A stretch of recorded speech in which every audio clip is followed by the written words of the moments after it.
Welcome back. Now we take your questions. If you have a question yourself, send it to us at QuranSpeaks.com.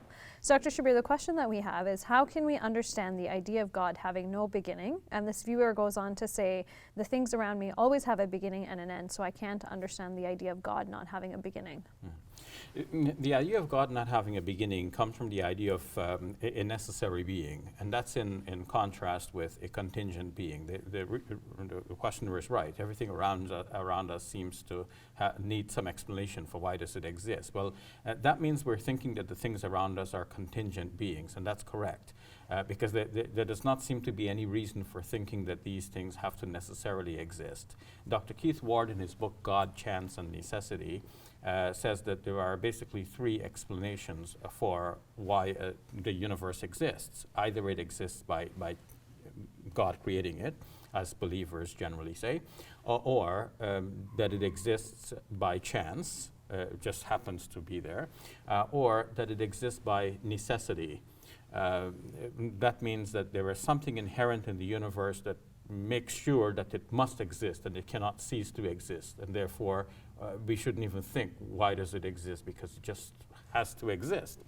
The questioner is again right. The universe is not like that. It's not something that has to exist. Like, there's nothing that we can conceive of internal to the universe that will make sure that this universe has to exist. So it's a contingent thing.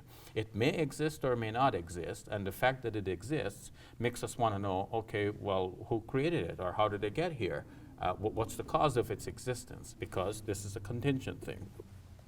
But now, if we go back to thinking that this contingent thing must have had a reason for its existence or a cause of its existence, let's say that God created this, well, now we're thinking God created it.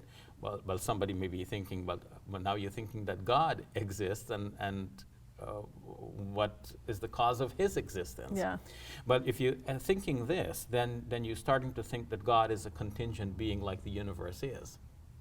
But now let's play along and say, okay, suppose that God you're thinking about is a contingent being. Well, by definition, that's not the believer's God. The God of Muslim, Christian, Jewish belief is a necessary being, not a contingent one. That is a being who, for us, is that beyond which nothing greater can be conceived of. Now, let's say we conceive of, or we think about a contingent God who may or may not exist, and therefore has to have a reason and a cause for his existence. Well, that's one idea of a God, right? Let's take another idea of a God who exists in and of himself, of his own necessity, who requires no explanation for his existence, who does not have a creator, who does not have a prior cause. He who is the cause of every other thing that exists or can exist. Now that second conception of God is a greater one, right? Yes. So by definition, what we're looking for when we think of God is that beyond which nothing greater can be conceived of. Because if you can think of someone greater than that one, then the one you're thinking of that is greater, that is more deserving of being called God. So when we speak of God, we're speaking of that beyond which nothing greater can be conceived of. That is the one true God. And once we are thinking of that God, we do not need any reason for his existence or any cause of his existence. That is a necessary existent, and a necessary existent does not need a reason for his existence or a cause. When we're thinking of a contingent thing like the universe, yeah, this requires an explanation. Why does it exist? Because it may or may not. It needs a reason why it exists.